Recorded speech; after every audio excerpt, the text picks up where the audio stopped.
You're listening to Press This, a WordPress community podcast on WMR. Each week, we spotlight members of the WordPress community. I'm your host, Doc Pop. I support the WordPress community through my role at WP Engine and my contributions on torquemag.io. You can subscribe to Press This on Red Circle, iTunes, Spotify, or your favorite podcasting app. You can also download episodes directly from WMR.fm. Now, on each episode of Press This, we tend to focus around one topic at a time, which means we miss some of the broader news in the WordPress universe. That's why each month we do our special Word Around the Campfire episode, where we get to talk about WordPress news, and we often have special guests joining us to talk about this news and help us find the little bits that we might have missed. Joining us this month for Word Around the Campfire is Mike Davey, the senior editor at Delicious Brains. Mike, how are you doing today? Oh, not bad, Doc. And how about you? I'm doing really well. And we are also joined by Jeff Chandler, Marketing Generalist at StellarWP. Howdy, Jeff. Hello. Glad to be on the show. Let's dive into it. I think the biggest news since the last Word Around the Campfire episode is WordPress 6.4 and 6.4.1. This was an underrepresented gender-led release, meaning it was made possible by women and non-binary people from around the world. It features hundreds of new improvements. It seems to me like it's mostly focusing on speed improvements and subtle under-the-hood improvements, kind of working around, all the stuff that the usability team has been working on. Mike, can you kind of tell us a little bit about some of the main takeaways you had with 6.4? I mean, I haven't actually had a chance to experiment with it yet myself, but I noticed that the command palette seems to be coming along quite nicely. Mm-hmm. And that was something that was introduced just in WordPress 6.3. But you can really use that now it's getting a little better to be able to quickly find what you need, perform tasks efficiently, and just sort of speed up your workflow a bit. A lot of improvements to, like you said, the command palette and just block editor improvements as well. I was mostly focusing, I guess, on front end speed, but there have been a lot of things that we saw with the Gutenberg releases that are out. I think we're on 16.4 or something like that. And they had a lot of cool tweaks in there. Jeff, did you see any tweaks that you were interested in? I haven't taken a look at WordPress 6.4 that deeply, but according to the release notes, there's more than 100 performance-related updates, which should benefit everyone. I know that block hooks is pretty interesting out there for developers. I think it's pretty neat now that you could share patterns across sites. So if you have a custom pattern on one site, you can basically export them as JSON files from the site's editor's patterns view, and then you could transfer that to another site. So that's pretty nice. You can rename group blocks. That's not something I do, but I know there's been a lot of fanfare around that. And one of the things I've seen out there in the ecosystem is that the 2024 default theme, over the years, there's been this knack or kind of this ongoing complaint of the WordPress default themes not being designed to a point where they're actually great to use as a default experience or a default way of showcasing your blog or your website. And apparently this new 2024 theme is fantastic. It's a home run. I've heard and read nothing but great things about this default theme, and I hope this is a sign of great things to come for future default themes. I am a huge fan of the 2023 theme and have not upgraded to 2024. I just kind of did a major overhaul of my site, mostly built around the 2023 theme. So I'm not looking to totally undo that. So I haven't explored the 2024 theme as much. I've heard that it's a very opinionated theme in terms of a lot of these default themes. We try to keep them very flexible, I guess, and kind of usable for everyone. But I've heard some comments that maybe this one is a little less flexible, a little designed with here's how we think this should look, which is fine. I mean, I think in the end, it's not the job of the default theme to kind of be usable for everyone. I think if we look at the default themes, instead of thinking of them of it's time to start switching to this theme, I think a lot of folks might be this 2020 theme is perfect for what you need, and 2023 theme is perfect for what I need, and 2024 might not be, for me, but it might be really useful for someone else. They're just really good examples that aren't meant for everyone. They're just kind of meant maybe for certain purposes. They decided to kind of think a little bit more how do most people use WordPress, not just bloggers. So there's a lot of interesting stuff there. And I think the design for 2024 is definitely stellar. The last few default themes, the year themes have just been really killer. Again, 2023 is just a personal favorite of mine. The big difference with the 2024 theme, which highlights where we're basically at with WordPress now and full site editing and the block header and whatnot, is that it comes with over 35 templates and patterns. Now, if you go back in the day, these templates or patterns would be, template files or various CSS, or you would have to make separate child themes of a parent theme, or you'd have to have a theme framework. No, you could change your default theme and have a different look, different experience, rearrange things. There's like over 35 different ways you could do that, all built in to this default theme. And that's kind of where we're going here, is now you can create one theme, but once you add in all these different patterns and templates, that one theme can translate, it's like having, 20 or 50 or 100 different themes in one. Yeah. And that was something like I think that's what they did similar to the 2023 theme, where they had, I think, 8 kind of sub themes split up within the 2023 theme, so that you were able to pick something that you're mainly going for the theme. And then once you have that, then you kind of flavor it with like pre-selected fonts and color palettes and things like that. So it sounds like that's what they're doing with the 2024 as well. Yes. Cool. And, Jeff, before the show, Mike and I were talking about the 6.4.1 release, which came out, I think, 24 hours after 6.4 was out. And we just were totally stumped on it. Can you help explain to us what that release was about?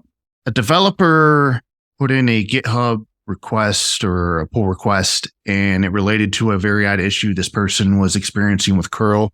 And curl is a computer software. It's a computer software project. It's a library. It's a command line tool for transferring data using various network protocols. It's how WordPress can communicate with your website, how you can download updates for your theme or your plugin or core. And when they pushed out this update, this pull request, which got merged into WordPress core, it turns out that on a specific set of versions of curl, which were released about 10 years ago, it ended up breaking. So websites that were running on those particular server environments where those versions of curl were being used ended up being able to not download updates for themes, plugins, or WordPress core, which is a big problem. And that would have led to, well, how are we going to get everybody back on the same page? So what ended up happening is Barry Abraham, who is systems engineer over at Automatic, he made some changes on the infrastructure for WordPress.org to where they were able to enable updates, automatic updates from the old of those sites that were affected. That way everybody could get back onto the same page. So there's a lot of blame and a lot of things you could point at going around here. First, why wasn't this possibly tested, or was it? And second, really, I think the lowest common denominator here is that it shows just how many websites out there are running on in server environments that have 10-year-old software. I mean, I know that if it's broke, or if it's not broken, don't fix it, or if it ain't broke, don't fix it. Yeah, but 10-year-old software, there's got to be some kind of, you would think that these server environments and these web hosting companies would do a better job of keeping things like that up to date. But I think what it really showed is just how many websites, how many server environments out there that are just running on archaic versions of all these various bits and pieces and libraries. Well, thanks for explaining that to us. And just to kind of check just on your vibe, Jeff, do you think that this is a thing that the hosts should be taking care of, or is this something that the website owners shouldn't be using that old stuff, or was this maybe a lack of testing? Well, the interesting thing is Aaron Jordan, who's a WordPress core contributor, he noted that there's a testing environment that WordPress hosts or hosting environments can participate in, and they can use or run WordPress core across their environment and then report the results back to the WordPress core team. And I guess if more web hosts would participate in that program, maybe this issue would have came up long before 6.4 was actually released. So I believe there's opportunities there for web hosting companies to participate in that program and allow things to be proactive instead of reactive. You live and learn, and WordPress is going to have these types of things, and it's not a big deal. It was quickly fixed. The team all worked together, and we don't even remember it now. We don't even know it happened. Well, we're going to take a quick break, and when we come back, we're going to pick up some more WordPress news, kind of focusing on what's happening at Tumblr and WPTavern, and I guess a little roundup of Automatic news. So stay tuned after the short break for more. We'll be right back. Welcome back to Press This, a WordPress community podcast. I'm your host, Doc Pop. Today, I'm joined by Jeff Chandler and Mike Davey to talk about the word around the campfire. And there's been a lot of stuff happening in Automattic land, and Automattic does often get conflated with WordPress. A lot of people, when they hear that I work on WordPress, they think that I work at WordPress.com. It's a confusing thing, but Automattic obviously has a lot of influence in our space. And so on that note, I thought in this section, we could talk about a couple Automattic related things. The first one I want to talk about is Tumblr.com. Now, Tumblr was acquired by Automattic after Tumblr had kind of changed hands. Tumblr was one of the largest purchases in startup history at one point. For like a small group, it was bought for huge numbers, and it has just been kind of fumbled and passed around since then, landing in the hands of Automattic. And I think they've had it for at least 2 years, and I thought things were going pretty smoothly there. However, last week, there was an internal memo that got leaked that there was going to be a reorganization, and there's kind of a strong stress on, not a layoff per se, but a lot of people who were working for Automattic but working on Tumblr are being pulled from Tumblr and moved over to WooCommerce and Jetpack and probably all sorts of other projects. I'm not sure. I think maybe 100 people might have been moved around. I'm not quite sure on that. Matt, when this came out, there was a lot of people on Tumblr very scared that Tumblr was about to collapse.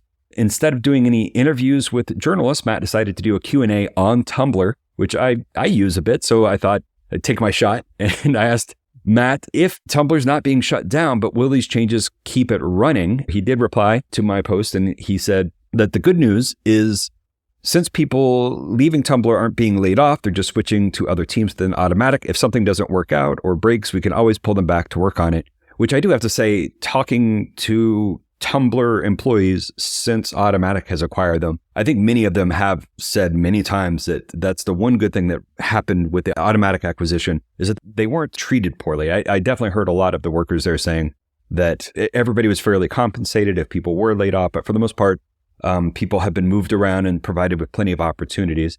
It seems fairly obvious that it wasn't making enough money to cover its costs.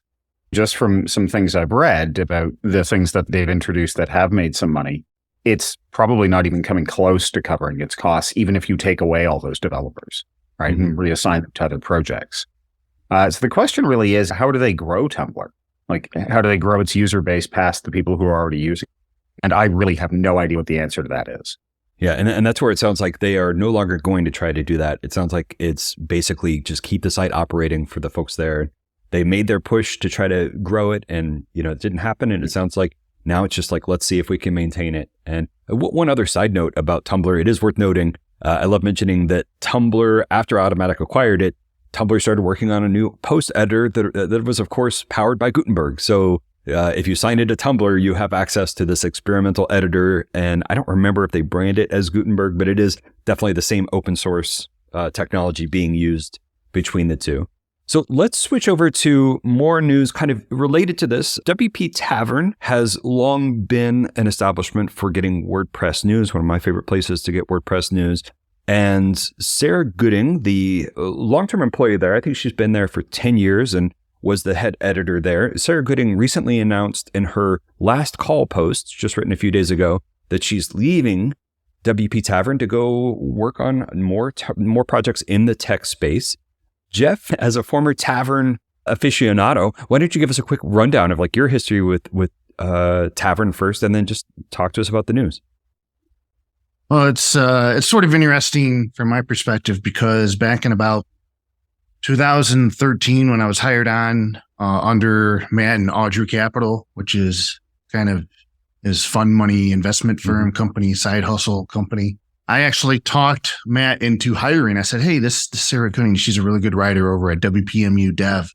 Maybe we could, hire her or talk to her. And turns out she came on over and she really changed the website. She's exactly what the website needed. And because of her work and her effort, the Tavern became the go-to place for reliable, truthful information. And I'm very happy. I couldn't be happier for Sarah, for her to move on in her career and move on to bigger and better things. She is the head of content marketing now over at Socket, which I believe is an open source security suite of tools or something to that effect. So she's working over there and doing things like that now. And after 10 long years, she was very emotional about it. And I can understand it. After you do the same thing for 10 years and you walk away from it, I mean, it'd be crazy not to have emotional feelings about it, feel emotional. And, during that 10 years, she wrote and published over 3,000 posts. And we're talking about documenting plugins, security, WordPress, community, people. I mean, it's not just run-of-the-mill news posts, but she documented, that's 10 years of history of various facets of what has happened in the WordPress space over that amount of time. And so we'll see what happens in the future. Matt has put out the call for hiring writers. I know that there's been a call to hire writers that was published about 3 years ago. I don't know what happened there, if any writers were filled or whatnot. But Matt has said he's going to devote some time in the coming days to review applicants. And I will say this, you got to have a thick skin. It's not an ordinary job. You got to have a thick skin. You got to really know what you're doing. You got to have some knowledge, in-depth knowledge of the WordPress space. And it's a great and unique opportunity for the right person or for the right persons. And kind of excited and curious to see where it goes from here. And you reminded me that WPTavern is not technically automatic. It is Audrey Capital funded, so not an automatic position as I alluded to earlier. Correct. It operates confusedly, as Mike can allude to. It operates in a way of not generating any profit. So there's no affiliate links. There's none of that. It's just pure news that doesn't have a financial obligation or a financial purpose. Mike, why don't you tell us about that? I've been thinking about this quite a lot for the last week or so, primarily because I'm quite recently just found out a lot of things that I didn't know about how WPTavern was structured, who owned it, how it was owned, how it was acquired, and things of that nature. And before moving into WordPress, I had my background for about 20 years or so was in niche news publications.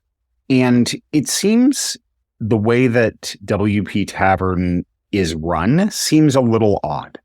And I don't mean odd in a bad way necessarily. It's just not the usual way you'd run something like that. Like, for example, as you guys have already covered, it's owned by Audrey, which is a investment firm, like it's an investment company. And it's a nonprofit. So, which does not run ads, does not take affiliate links or anything. And that seems a strange thing for an investment company to own. How are they going to recoup their investment? And I mean, Matt Mullenweg's always indicated he'd keep the tavern at arm's length. And as far as I can tell, he's really done that. If you want, you can go onto WPTavern and find plenty of coverage of public disagreements he's had with people. So I think he genuinely wants a WordPress news site that isn't beholden to any, no ads, no affiliate links. And if it has any bias at all, it should be that WordPress, broadly speaking, is a good thing. The thing is, like, reading his post looking for writers was actually kind of surprising. Just a quote from a bit of it. "I'm sorry I haven't had the time to find a new writer for the tavern in the time between when Sarah gave her notice a few weeks ago and now."